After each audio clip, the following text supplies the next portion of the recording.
Welcome to the Alcohol Minimalist Podcast. I'm your host, Molly Watts. If you want to change your drinking habits and create a peaceful relationship with alcohol, you're in the right place. This podcast explores the strategies I use to overcome a lifetime of family alcohol abuse, more than 30 years of anxiety and worry about my own drinking, and what felt like an unbreakable daily drinking habit. Becoming an alcohol minimalist means removing excess alcohol from your life so it doesn't remove you from life. It means being able to take alcohol or leave it without feeling deprived. It means to live peacefully, being able to enjoy a glass of wine without feeling guilty and without needing to finish the bottle. With science on our side, we'll shatter your past patterns and eliminate your excuses. Changing your relationship with alcohol is possible. I'm here to help you do it. Let's start now. Well, hello and welcome or welcome back to the Alcohol Minimalist Podcast with me, your host, Molly Watts, coming to you from, well, it's been a pretty decent Oregon. It's a little bit cold, a little bit cloudy, but it hasn't rained that much today. And for November, we're going to take that. We're going to take it. And when I look ahead, it's kind of every other day or so there's rain, but there's a few days that are very sunny and bright. And those are the ones I really look forward to, especially during this time of year. It's cold, but it's not, but those cold, clear days, those are the best. Hey, how are you doing? How is No Binge November going for you? I hope it's going well. I'm doing a special episode next week, the Wednesday before Thanksgiving, one that I hope will be kind of an episode that you keep on repeat or that we drop it again every year the night before Thanksgiving, because I think that there's so much that comes up.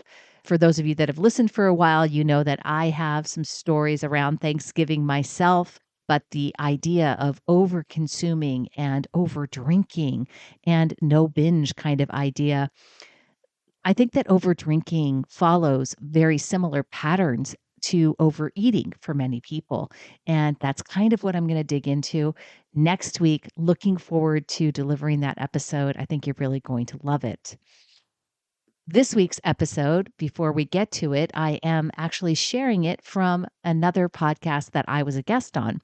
And Michael Waite, who is the host of the Brain Shaman podcast, a rather new upcoming podcast when I did it. And I'm always happy to be on shows and to support podcasters who are just getting started. And our conversation I really enjoyed it. And it took some twists and some turns that I don't normally go on here on the show, but a lot to do with brain health and with kind of the triune brain model that I typically favor in the work that I do, and philosophy and science and all of it. And I really think that there's some great kernels for you to hear from this conversation, and I hope you'll get a lot out of it. So before we get to that, though, I do have just a bit of housekeeping.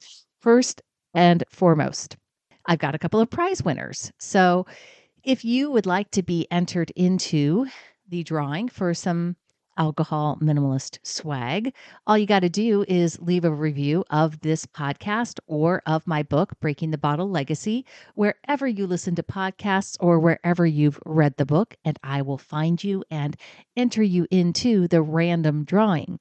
Now, the random drawing includes comments from Spotify, comments from YouTube, Goodreads, Amazon, Apple Books, you name it. Like I said, I will find you and I enter you into that. And the random prize winner each week is just that. It is selected at random. This week's winner is at Matthew W. Walsh, 974. You left a comment on YouTube. I appreciate that. And at Matthew Walsh 974, I don't think there's an extra W in there. If that's you, then please email me, molly@mollywatts.com, and I will snail mail you out some alcohol minimalist swag. The other way that you can be entered into winning some alcohol minimalist swag is to get selected as the chosen winner based on your review. And this person just recently started listening to the podcast and left this really great review, which I so appreciate, because to get people to actually leave reviews is really hard work. I don't know why, because people tell me all the time how much they love the show. They say it in comments to me, they say it in emails to me, but yet I don't have as many reviews as would make it really great for, especially for people looking for this type of content. That's really how Apple, and who's the biggest podcast player, prioritizes who they show, right? And so if you'd like to leave a review, please do. But this person, who I love also their nickname, which is all nicknames are taken. So all nicknames are taken. If that is you, please email me, molly@mollywatts.com, and I will mail you out your alcohol minimalist swag. And here is what all nicknames are taken says. I love listening to podcasts at the gym. It's my jam. I feel like I'm getting a 2-in-1, a body workout and a mental one. I discovered this podcast over the weekend, and this morning my mind was blown. I use self coaching to help guide me to positive lifestyle changes. I've been looking at helping create a healthier, happier me. After this morning's workout and podcast, I went home and immediately downloaded the Sunnyside app to help track my drinking. I already track my workouts and meals and never thought to track the nightly love affair I have with Pinot Noir. It was so easy to ignore and or drink alcohol when I was pregnant with my kiddos. So why should I not have the same respect for my body now that I'm older and not pregnant? I am so inspired and can't wait to add this podcast to my health and fitness routine. My goal is to eventually get to a place where I can enjoy 2 to 4 glasses a week instead of 2 to 4 a day. All nicknames are taken. I so appreciate you leaving that kind review, and I totally agree with you. Why not treat alcohol just like the other habits that we choose to track, that we choose to be mindful with, that we choose to care about, right? So I appreciate you taking the time to write a review. Please email me, molly@mollywatts.com, and I will send you out your alcohol minimalist swag. Before I get to this interview, I want to share one more thing, and that is just a couple of free resources that are available to you that you might not be aware of, especially if you're newer here. You can find them both at my website, www.mollywatts.com. The first one is Podcast Listening Guide. You go to www.mollywatts.com/guide, and there are 15 kind of curated episodes that will help you just navigate a pretty deep catalog of episodes and help you really kind of get a jump start on what this alcohol minimalist life is all about. The second one is Alcohol Truths: How Much is Safe? And that is my ebook that I've had for a few years now. And it's just a really valuable resource, gives a lot of scientific information, gives a lot of risk reward kind of analysis for you to work on, and really to help you understand from a scientific perspective the truths of how much is actually safe, right? And hint, hint, the answer is that the safest amount is 0, which I say all the time on this show.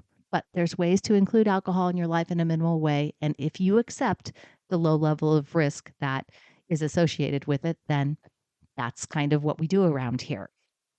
Anyways, go pick up one of those resources if you haven't already. You can find them at www.mollywatts.com, as I said, and I hope they serve you well. All right.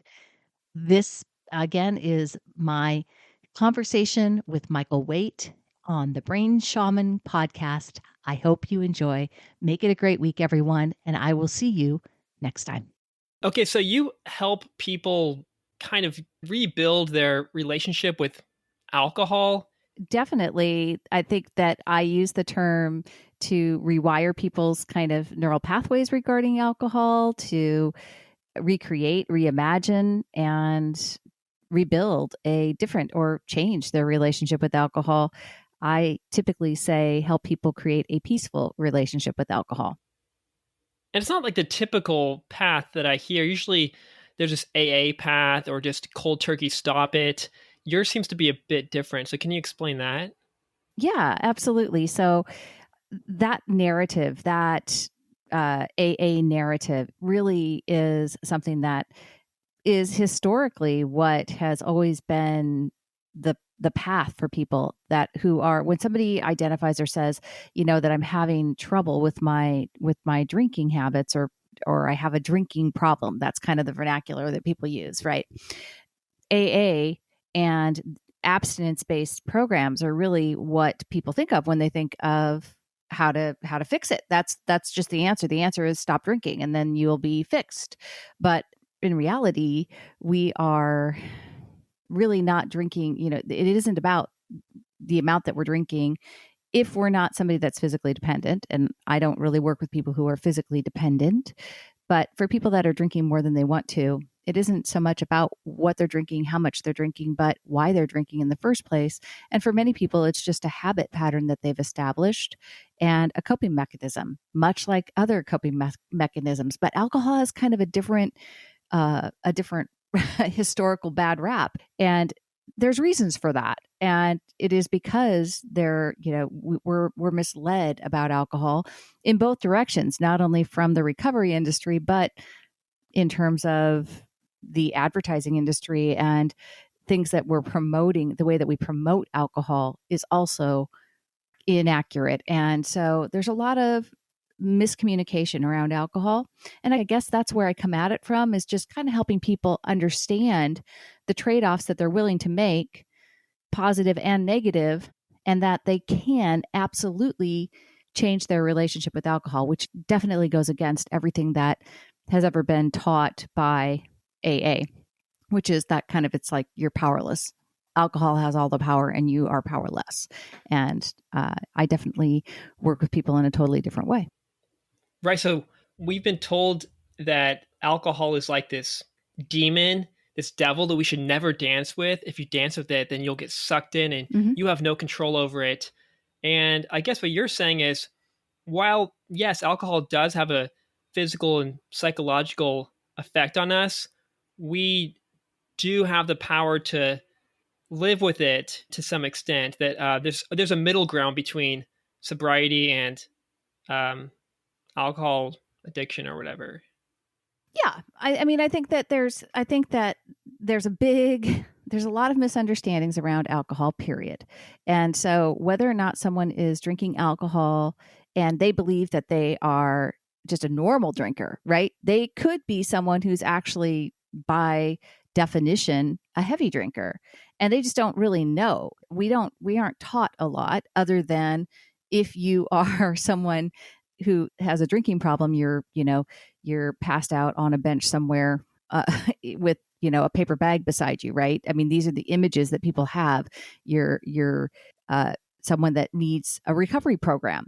There's a lot of gray area, and there's actually a term called gray area drinking, and that's for people who are drinking past limits that would be considered to be low risk, and who are worried about their alcohol use, but still keep drinking. They drink more than they kind of want to, and they find it hard to change that habit, but they also don't, like, they would never raise their hand and say, I'm an alcoholic, because of this imagery that they have in their minds of what having a drinking problem looks like. And I don't even like to use the word, I mean, that's, again, I think that if we look at alcohol and we look at it as the same way that we look at other things in our lives that maybe we've developed a coping mechanism around. Some people, overeat. Some people overspend. Some people play games over games. Some people gamble. Some people have addictions that are, maybe they're exercise based, right? We have to look at a habit and decide whether or not that habit serves us, and if the habit is still doing what we want it to do. In my case, for me, when I realized that my drinking habits were causing me more anxiety than this long-held story and belief that I had that I needed to drink to relax and unwind, and it was kind of an oxymoron, didn't really make sense, that I was drinking to relax and unwind, but my drinking was causing me all sorts of anxiety, right? And I thought that it was just because of the fact that I grew up with an alcoholic parent and that I had a lot of ideas about being genetically predisposed. But in the end, what it ended up being, what actually is true, and what I learned and how I eventually changed my relationship with alcohol was getting educated on some of the neuroscience behind alcohol and understanding what was actually happening in my brain. And once I realized that, I was like, oh, so this whole idea that I've had where I believed that alcohol was helping me relax and unwind actually wasn't even true. The amount that I was drinking was causing me a rebound effect in my brain that actually increased my feelings of stress and anxiety. So what does happen in the brain when we drink alcohol? And that's kind of a big topic, actually. There's that first drink. Yeah. Even before that, there's that craving to drink. No. And then there's like Yep. at 20 drinks in. Yep. Just go as deep or far as you would like to go with that. Yeah. So, I mean, that's one of the things about, right? So alcohol is like the most widely used non-prescription drug in at least in the United States and probably in the world. And it affects our brains immediately, like 30 seconds after we start drinking. It affects our brain chemistry. And what's interesting about alcohol is it's got so many different effects, and it affects different areas of the brain in different ways and different neurotransmitters. The two main neurotransmitters of the brain, GABA and glutamate. So GABA is the main inhibitory neurotransmitter, which what that means is basically it's responsible for turning the brain off or slowing it down.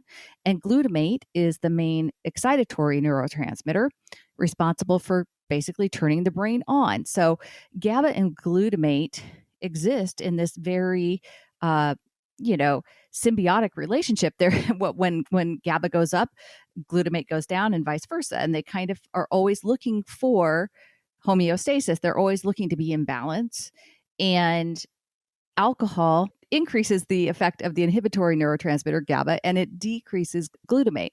So it basically, like, that's what gives us that euphoric, relaxed feeling that we get when we have our first drinks.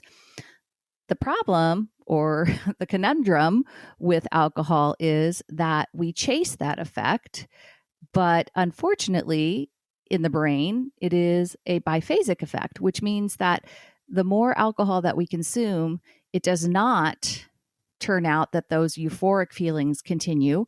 We basically pass a blood alcohol content level of 0.055% pretty quickly.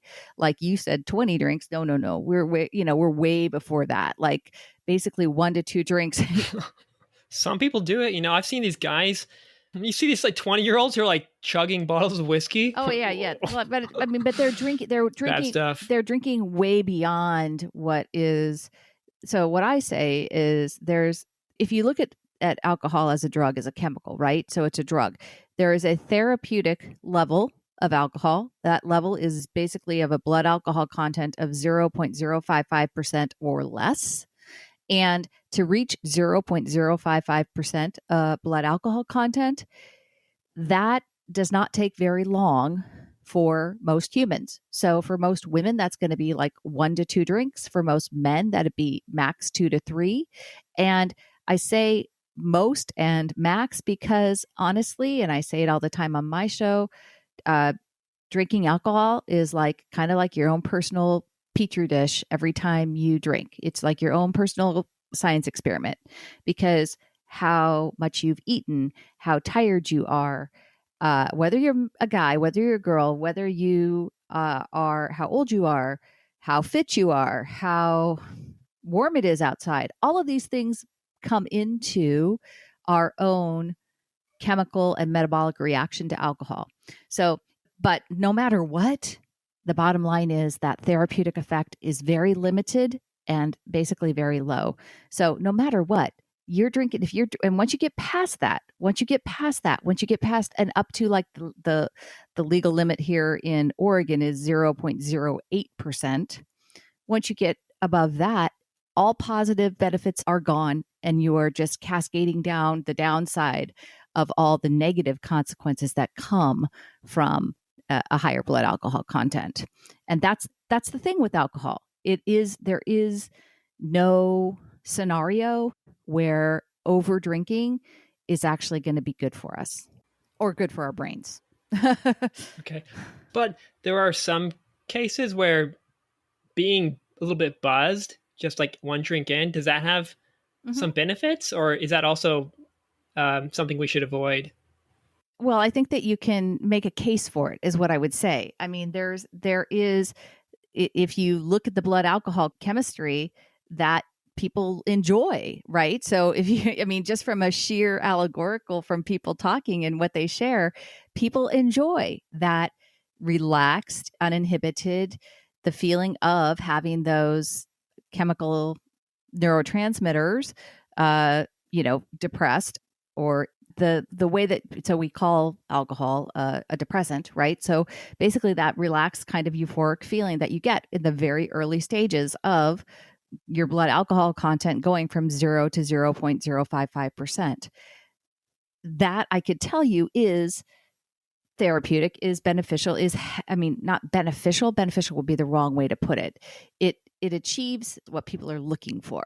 Adaptive or something, a temporary solution to something, at least. Yeah, well, yeah, exactly. It gets you what you're looking for, right? It does create this euphoric, relaxed, open feeling in the brain, and people enjoy that.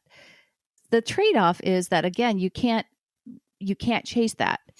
That's it. That's the only time that it exists is going from 0 to 0, from your blood alcohol content from 0 to 0.55%. So after you have that initial good euphoric feeling, if you keep drinking, which is what people tend to do, you're chasing that continued buzz, but it's pretty much not possible. You will go past the 0.055. You'll go past that blood alcohol content, and all the negative consequences will start to pile up.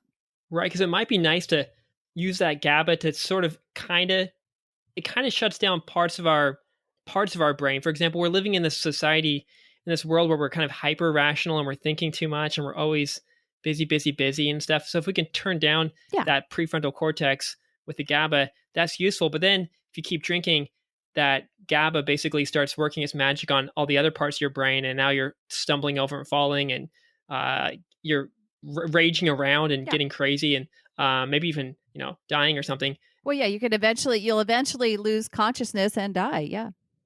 Alcohol's kind of tempting because it allows us to quickly snap out of our state of being that we are in right now, and whether that's we're anxious or we're stressed, alcohol can kind of bring us that. It can give us a bit of dopamine.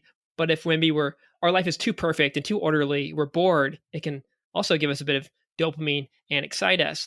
Maybe we don't have friendships. We are socially isolated for a bit. So it gives us that oxytocin and serotonin by connecting with others, probably actually touching each other in the bar and stuff, and laughing, and all of these things. In our normal life, we're kind of stuck in this sort of predictable way of being. It's like orderly, or it's predictable. There are rules to things, and we kind of follow these rules. And alcohol can kind of like bring us out of that. Even, for example, in a lot of cultures, we're kind of told not to express our emotions or to release our anger and our fear and our sadness and all of that. And alcohol even like lets you scream and laugh and do all these other things. So I'm throwing a lot out here right now, but it's just like cool because it's tempting because it is one way to sort of take us away from ourselves and bring us into the land of all those things that we are currently missing. And of course, there's a rebound effect. That GABA sort of shifts over, and now it becomes too much glutamate. The dopamine gets crashing down the next day, and you get a hangover. So there's a sort of payback to it all. But in the short term, it makes sense why people drink. Yeah.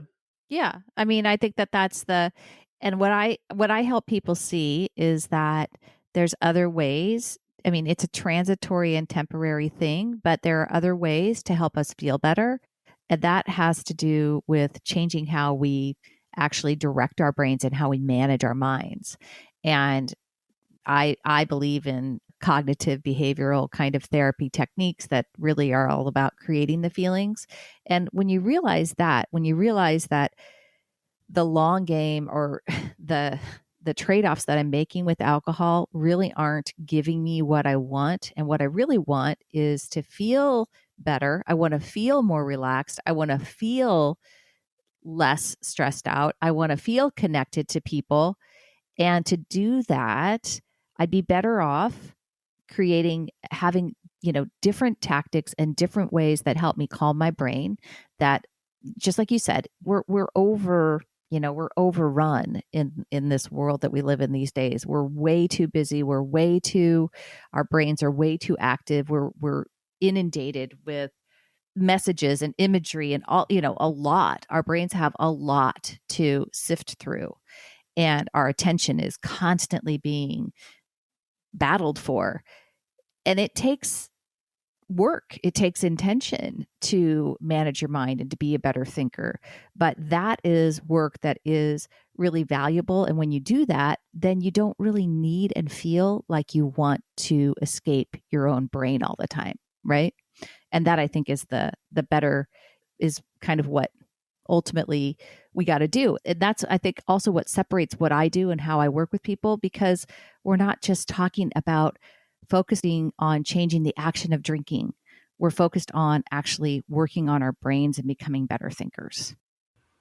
How do we become better thinkers? It makes sense. Of course, ideally, we can become better thinkers, but that's kind of a chicken and the egg thing. How do you become a better thinker? Because like the prefrontal cortex is kind of controlled by the body and the past and the neural circuits and all that. So it's like kind of like you have to sort of change it bottom up to change the top. But also, like you're saying, you can work from the top down. Right. But there's like a weird connection between the two. And I guess, yeah, where do you start? Well, I think that's kind of so first of all, it's for me, it's about teaching people to become aware of some of that unconscious thinking, right? And some of that lower level brain, that lower brain activity, and the stuff that's driven by our earlier, more primitive brain parts that tend to be reactionary and tend to be more like the mammalian brain, where it's much more focused on survival, right? And that's, if we understand the ways that our brain works and how our brain did evolve and continue to evolve and develop a prefrontal cortex, which is where all of our higher thinking exists. Human beings, I talk about all the time, our beautiful, brilliant human brains. It's because human beings, we're the only species that's known to be able to think about our thinking, right? It's called metacognition, and we're actually able to observe our own thoughts. And that's where it starts. You got to catch yourself. You got to catch some of those unconscious stories. You got to start writing them down, right? I talk about visual thoughts. So you want to get them written down on paper. You got to kind of do a brain download. So you kind of just, sometimes you're completely unaware that those thoughts exist. But then as you become more aware of them, you can catch yourself in that unconscious moment and challenge that unconscious thinking that's driving some of your unintentional or habituated actions. If you want to change those habited actions, you got to work backwards to the thoughts that are driving it. And they don't just happen in a vacuum. The actions don't just happen. They happen because of the way that we are responding to thoughts. Typically, a lot of them are unconscious in the beginning, but you can, with practice, with intention, with focus, then you can uncover some of that unconscious thinking and bring it into the conscious and start to decide and direct your brain. I talk a lot about intentional thoughts, right? And creating new beliefs by focusing my attention on what I want to practice thinking. And it isn't always easy. Sometimes my brain wants to go back to old stories, and I literally have to catch it and say, oh yeah, hold on, wait, that's old Molly thinking. That kind of thinking is the thinking that just keeps me stuck. Yeah, so like other animals don't have as big of this, or they simply don't have this neocortex that allows them to plan and think and do things intentionally. They don't have this sort of free will that we seem to have. But although we do still have those more primitive brain structures, the overall nervous system and the limbic system and all of that, the other animals share, especially the other mammals. We do have this prefrontal cortex, but we don't have it activated fully or fully functioning at all times throughout the day or all times throughout our life. We use things like sugar or certain technologies and maybe just lack of sleep, lack of sunlight, different things that might kind of tamper down the power of this human brain of ours. So in a way, we're kind of, I feel we have to find those times of day or find ways to sort of power up our neocortex, because if we're running on this like low battery human brain, then it's going to be really, really hard to do things consciously. We're going to just become an animal and just do things unconsciously. So I guess the question is, how do we strengthen our prefrontal cortex? Because it's just because you're human doesn't mean it's just there ready to go all the time. For some people it's always off, and so how do we kind of strengthen it, and how do we stop weakening it? What are some things that sort of decrease our consciousness, our free will, and some other things that kind of light up this prefrontal cortex of ours so that we can be more intentional and all of that? Yeah. You bring up a good point. The bottom line is that we got to take care of our brains, right? And brain health is kind of synonymous with circulatory health or cardio health.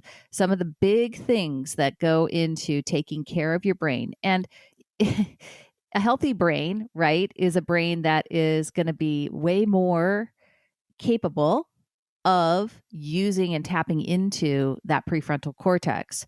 So some of the basics for brain health are sleep. Number one, it's just like literally the biggest and first thing is sleep, because it is 100% proven that it is during sleep that our brain actually like rinses itself of all of the toxins from the day. And that is the number one thing. If you are having issues with healthy habits, with, decision fatigue, with any of life, you got to make sure you're addressing your sleep needs. And so that's number one. Number two is, you mentioned circadian rhythm, kind of the morning light. So morning light and light in the first part of the day, it's super, super good for your brain and for, again, just overall brain health. And number three would be there's more, but a third one would be cardio exercise, right? Getting good. If it's good for your heart, it's good for your brain, bottom line. A couple of other ones: connection, staying connected with people. That's again the social isolation, just not being connected to folks, connected to people. And that's, our brains actually evolved to prioritize social connection. Unlike the mammals, that's again just a higher level of organization. And so you have to figure again if that's why the brain, if we evolved that way, it's good for the brain. So another way to do it. So that's kind of four things. I mean, and then obviously again, just a basically good healthy diet. Yeah, sugar, lots of, there's a lot of chemicals, and if you're doing a lot of chemicals or eating a lot of processed junk or eat a lot of sugar, it's not going to be good for your brain either.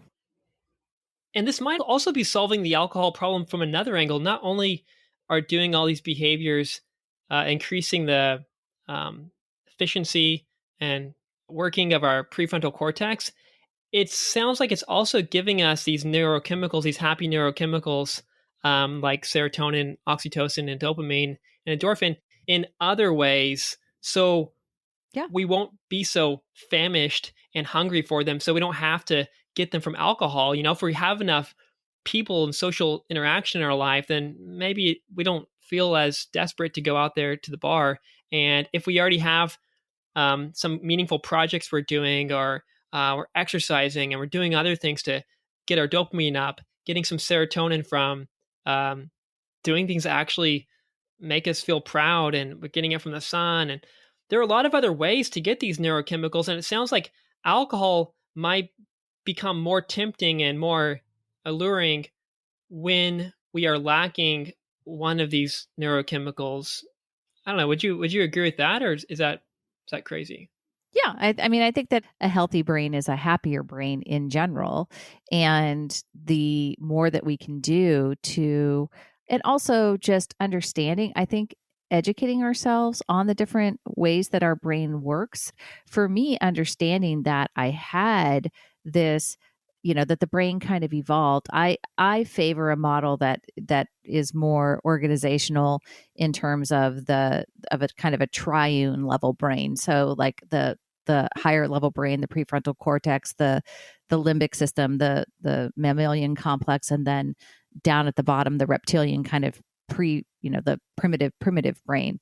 And again, there's a lot of more sophisticated brain theory, I guess, or brain science in terms of what exactly goes. And we now know that it isn't quite that simple, that that the higher, middle, lower, that they're all independent and they regulate different areas. That's not really true. There's a lot of cross pollination between the different areas of the brain, middle, lower, the lowest level of brain, right? So the lowest, most primitive level of brain is the brain that basically keeps us breathing, right? So we don't think about it's autonomic. We don't get to decide whether or not we breathe. It's just going on. But that's a part of the brain that's controlling that. But we can't, we can hold our breath, but we cannot hold our breath for ever, right? Our brain will kick in. It'll say, nope, you got to breathe now. And that part of the brain is not a brain part that we can influence by our cognition. Other parts of the brain, prefrontal cortex, the limbic system, the mammalian systems, those can be influenced by our thinking. And yes, anytime that you are depleted in, whether it's in neurochemicals, in any of those good chemicals you were talking about, serotonin and cortisol and endorphin and oxytocin.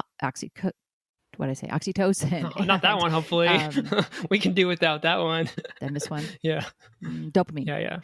Yeah. Anytime that you are, depleted and missing out on some of those neurotransmitters, you're going to feel like you want to feel better. And whether it's alcohol or some other coping mechanism, that's just really the lower brain saying, hey, I want to feel better right now, and this is something you've told me in the past works, so let's do it. Just a quick break to talk with you more about Sunnyside. Did you know that Sunnyside uses science to help you reach your goals by focusing on 3 scientifically proven superpowers that you have? Number 1, the power of pre-commitment. Each week, you set an intention for the week ahead that includes a tracking goal, a drink goal, and possibly a dry day goal. Number 2, the power of conscious interference. You'll learn the habit of tracking each day as soon as you finish it, which creates a mindful pause before you start the next day. And number 3, positivity. We know that this is a big step that can be tough at times, right? And that's why Sunnyside offers coaching through SMS and email to give you support, advice, and motivation. You can check out a free 15-day trial at www.sunnyside.co/Molly. That's www.sunnyside.co/Molly.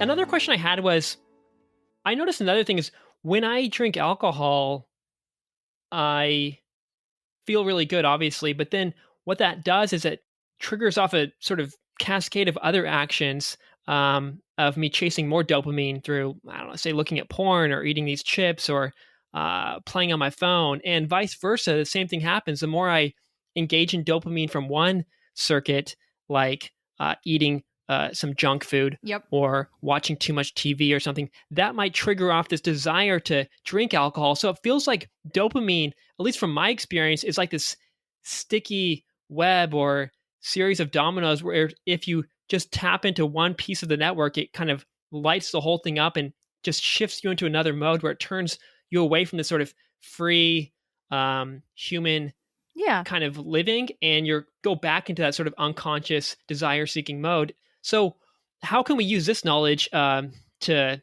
control our cravings and our addictions. I guess we should eat less junk food or just do less things that spike our dopamine, because it's like alcohol's just one of many things. Our brain doesn't really know the difference between like dopamine from this or dopamine from that. Yeah. It's just one kind of universal currency. It's one kind of brain circuit. So dopamine is dopamine, whether you're getting it from your phone or your work or whatever, or alcohol. And so I guess we got to be careful about the whole. While dopamine it's great for us, it gives us movement, it gives us ability to focus and get things done in the world. It also can be quite addictive when it comes to these huge spikes that we're not used to evolutionarily. These technologies and Yeah. drugs and stuff gives us. Yeah. I mean, I think that's the being aware, just again, part of the real power of having this beautiful, brilliant human brain and this logical prefrontal cortex is our ability to remain mindful, right? And to be aware of these things.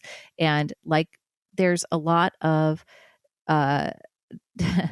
very highly processed foods, things that are very rich and, that really trip up, that really do spike our dopamine sensors, right? And they're highly concentrated rewards that are not typical of where we were in primitive days.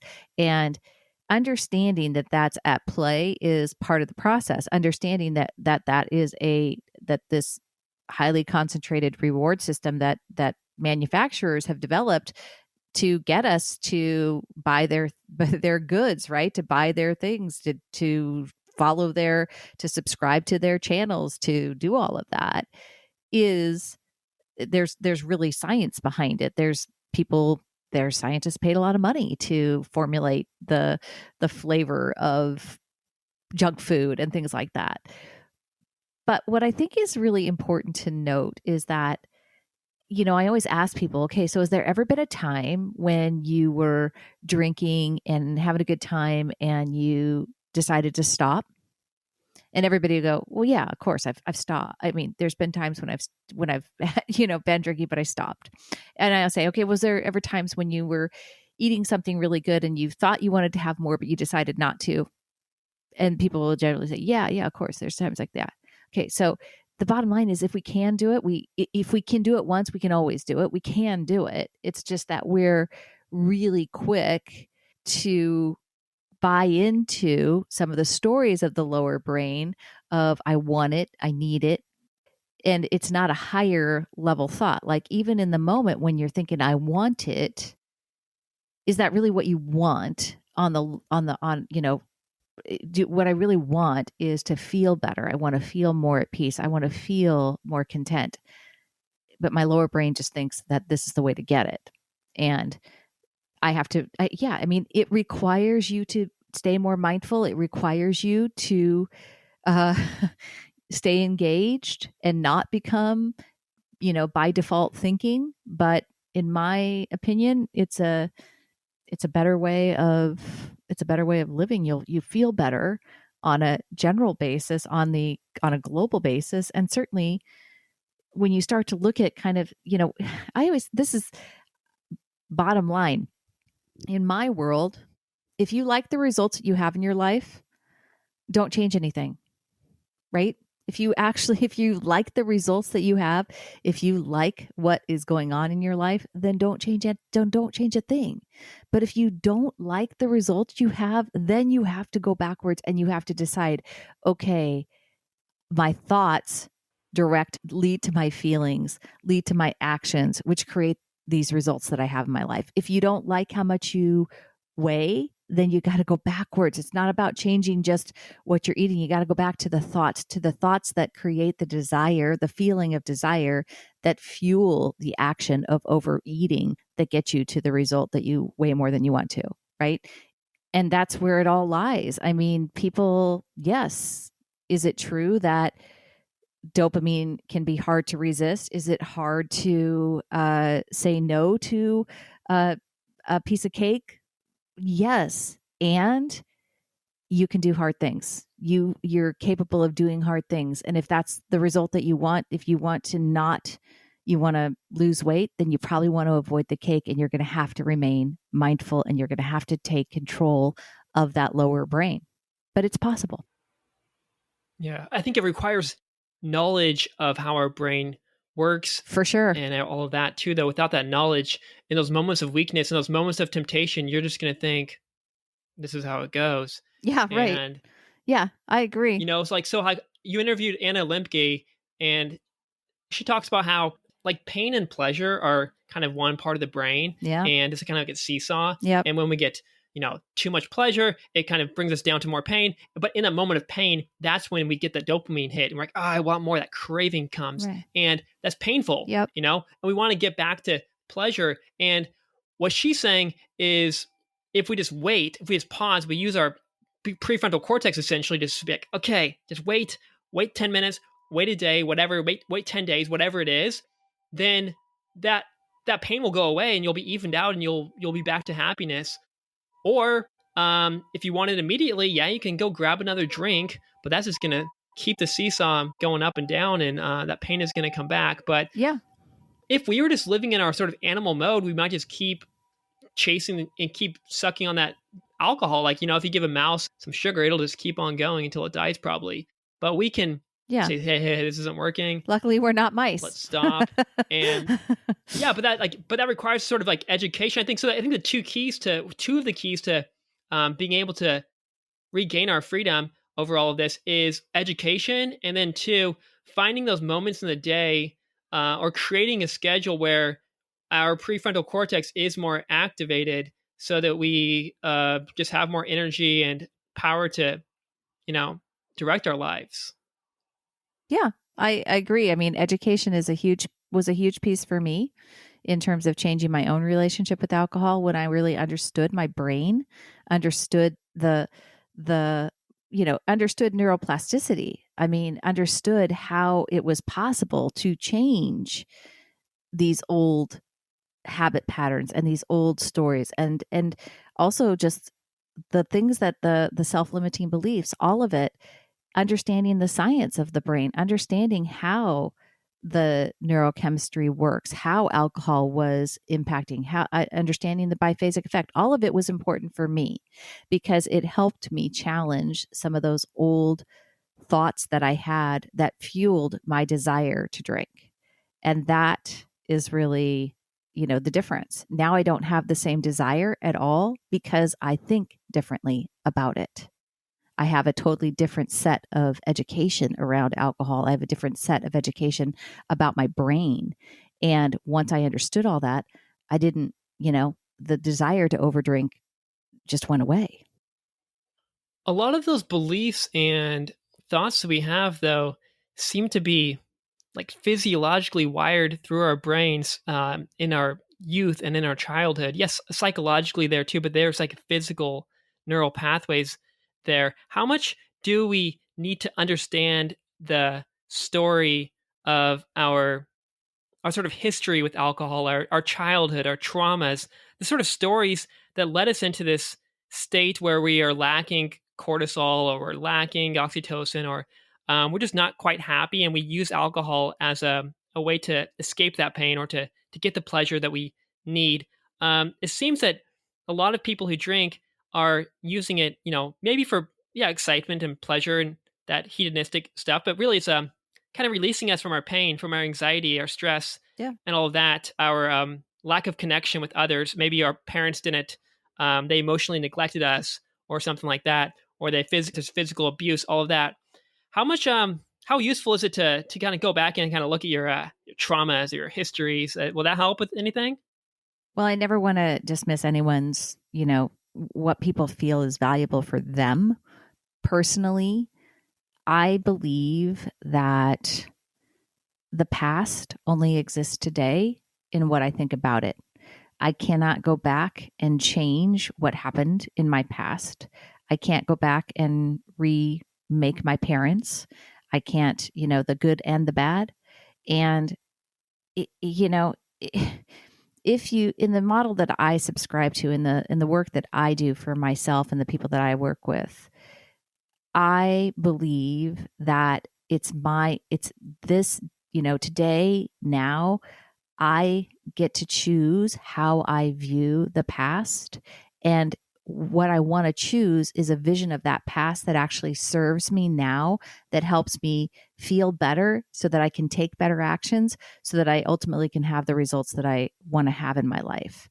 If I do not want to feel negative, isolated, depressed, sad, mad, whatever about the past, I can choose that. I get to choose it. And I understand that there are, and again, there are people that are better suited to deal with trauma and things. And this is more work for people that aren't truly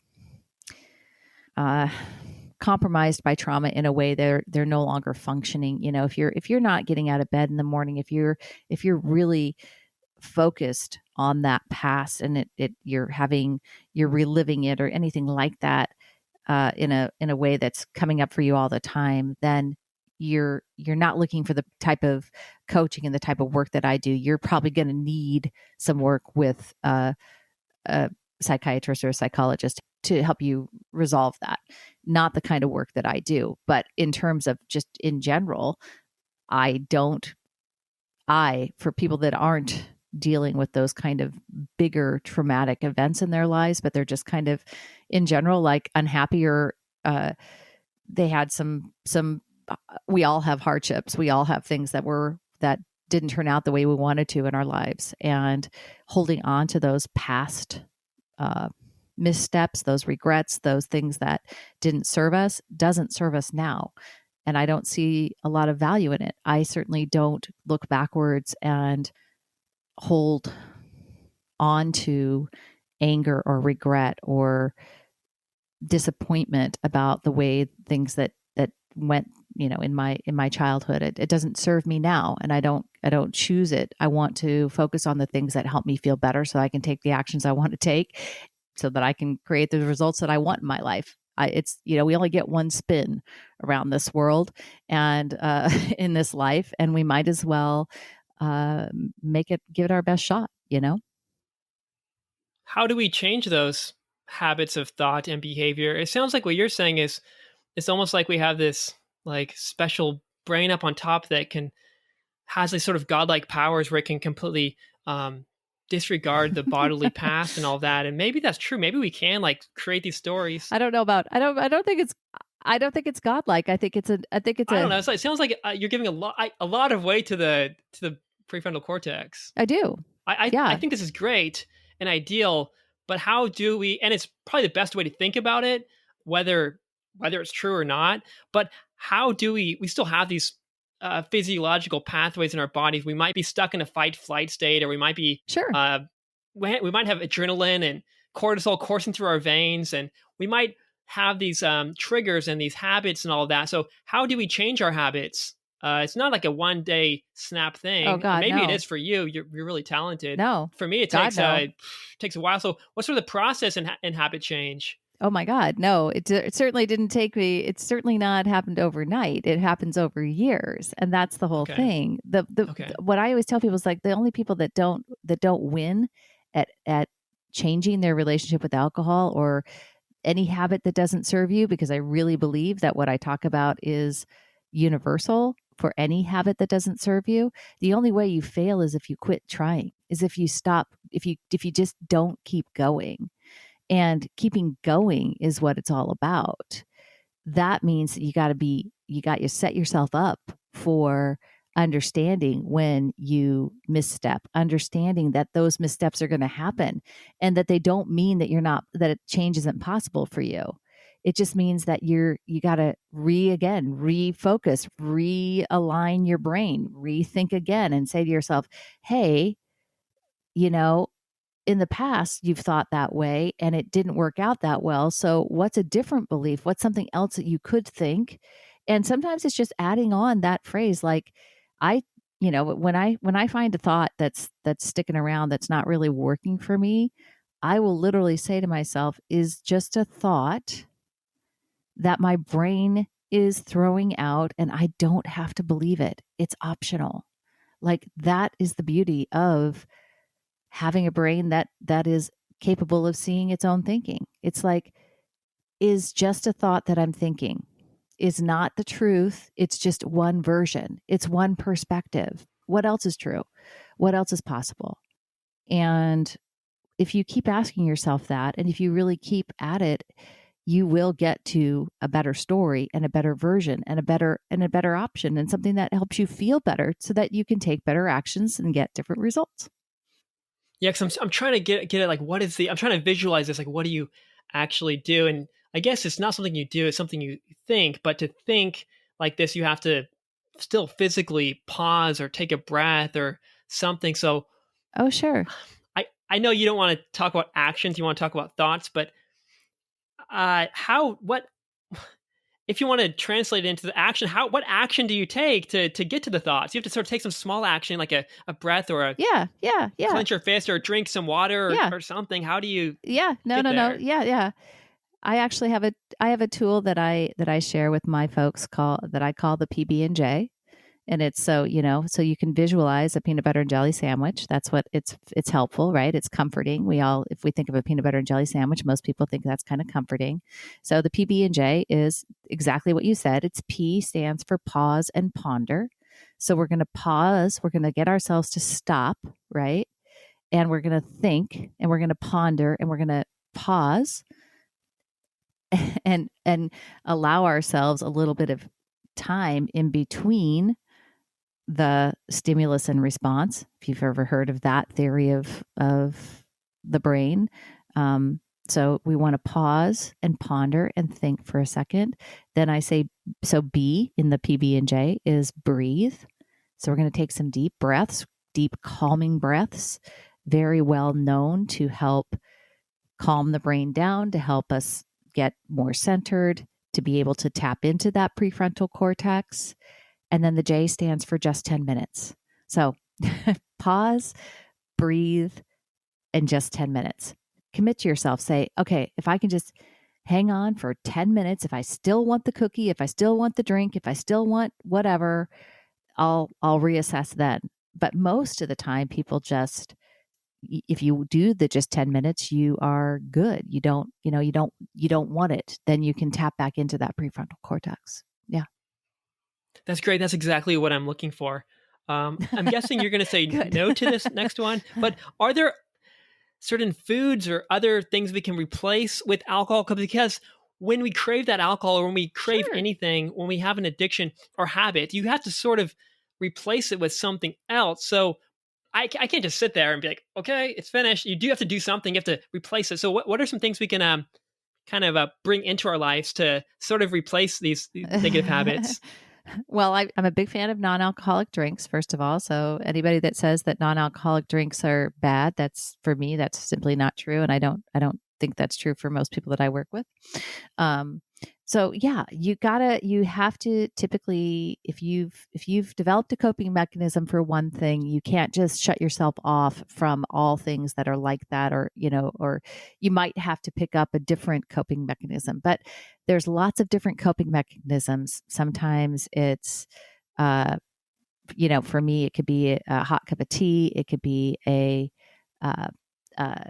bath, a walk outside, an audiobook, a movie. It doesn't have to just be one for one, right? So it doesn't just have to be an alcoholic beverage. But if you're talking about like being out someplace, yeah, non-alcoholic drinks are great.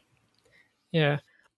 There also seems to be this kind of theme running through your thoughts that, like, all humans in some way are a bit addicted to something. Maybe I'm putting words in your mouth, but we all have these sort of addictions in a way, or these sort of hardcore habits. Like, some people work too much, or some people are addicted to this partner, and even she's gone and he's still in love with her.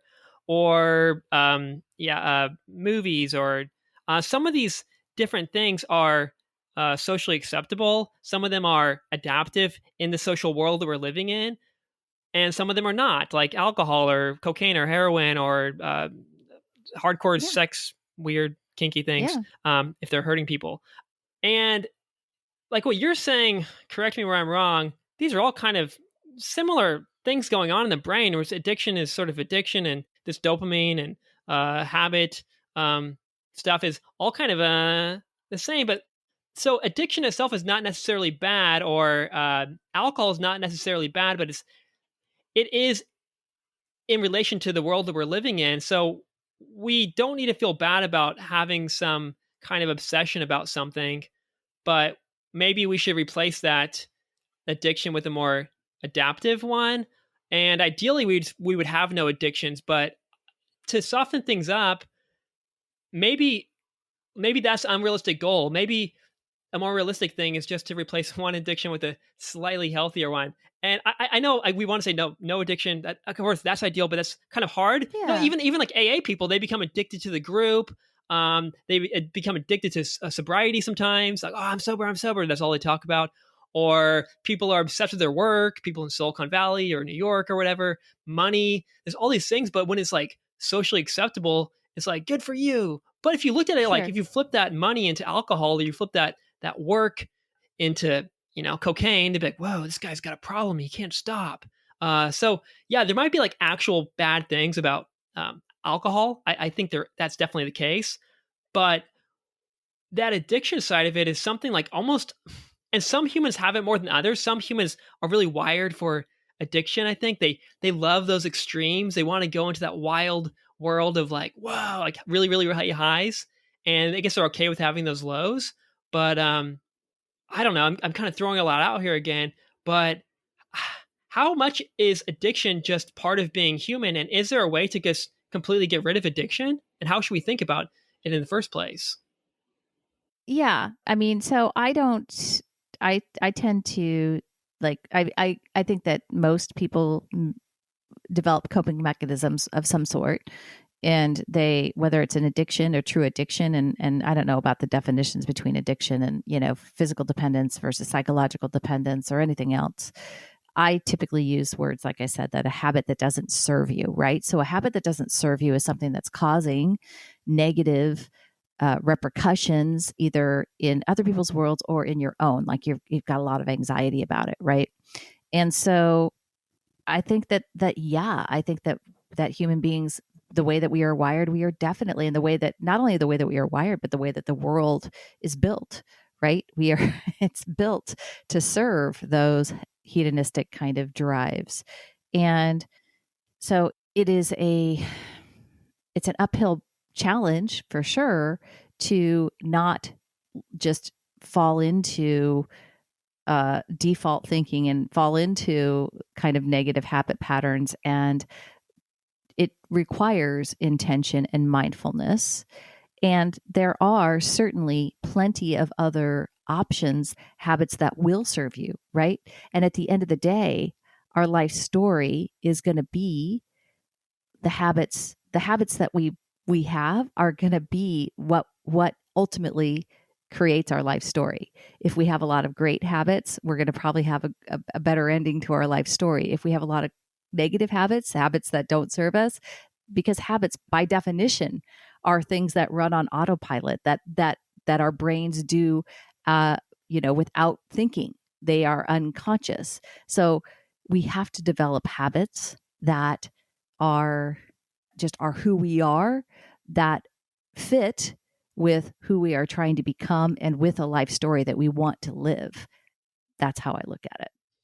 Okay, I know you got to go soon. I want to ask one more question and then some other stuff. Sure. To sort of sum all this up and give a kind of example, I know this is a huge question, it's your life, but can you give us a sort of brief history of your life with alcohol, starting from, I know your grandfather had a liquor store and you remember that you went there and you could smell the smells, and your mother drank a lot. Yeah. Even her father apparently drank too much. And I don't know about in high school or your college years or any of that, but then eventually you kind of came out of it and you are where you are now. So kind of talk about that history, and then at the end, sum up what you're doing now. Yeah. So I grew up. My mother was someone who suffered from what we now call severe alcohol use disorder. She was physically dependent on alcohol and became that way really from the time I was about in junior high. for most of my life. She actually passed away as the result of an alcoholic binge at the age of 81, which is almost unheard of that you go that long. She was in multiple recovery programs throughout my life, including at the age of 77, a 9-month residential program, and she drank 3 weeks after she came out. Clearly, she was no longer physically dependent, but she never was able to overcome her psychological. She never understood her own brain. She never understood how much agency she had in creating her feelings and how she felt about life. She was often ran at the effect of her own thinking and at the effect of her brain, and that was kind of who she was. I personally, I tried alcohol when I was in junior high. I dabbled when I was in high school. I drank more when I was in college. Typical weekend parties, kind of over drinking. And then eventually I became somebody who just drank every night. And I became someone who drank regularly and was drinking, far beyond what we now know are low risk limits. I typically drank 3 to 4 drinks every night, was always somebody that kind of prided myself on not getting overly drunk a lot. Certainly I did, but that was kind of my, because I'd grown up with a mother who was really annoying to me when she was inebriated. I don't like it. I don't like being altered. So I really kind of tried to not get there. I'd feel that tipsier part, but I just drank, I drank way, way beyond what would be considered healthy and beyond a 0.055% blood alcohol content for sure. And I drink more on the weekends and more on vacations and things like that.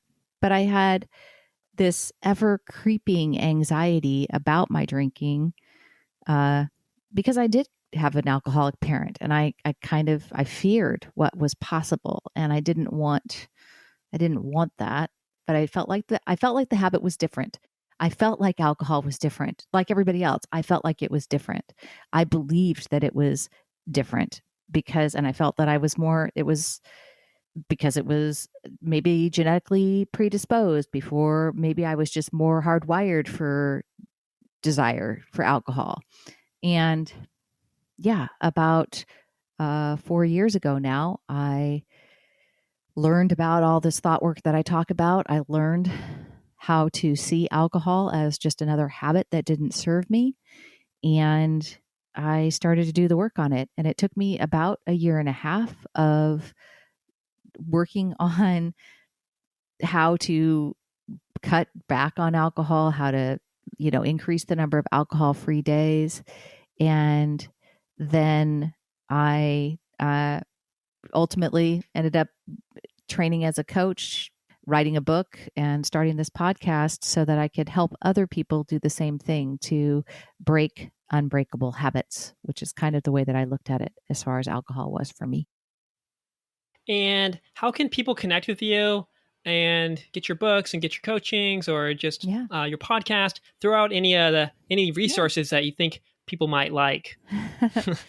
Yeah. So you can always find me. It's Alcohol Minimalist is the podcast. And you can go to alcoholminimalist.com. That's going to redirect you to mollywatts.com. It's Molly with a Y, Watts with an S.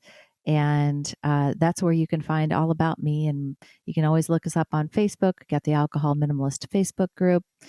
I'm all around on there. But that's where you can catch up with me. Okay, awesome. Well, thank you so much, Molly, for spending this time with us and teaching us how to think better and improve our brains and gain a bit more freedom. Awesome. Thanks, Michael. Thank you for listening to the Alcohol Minimalist Podcast. Take something you learned from this episode and put it into action this week. Changing your drinking habits and creating a peaceful relationship with alcohol is 100% possible.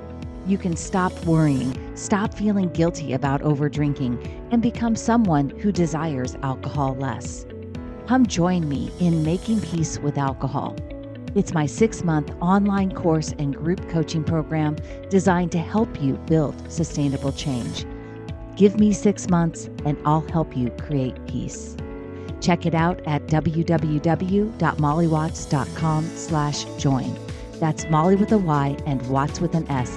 week.com/join. Join me today.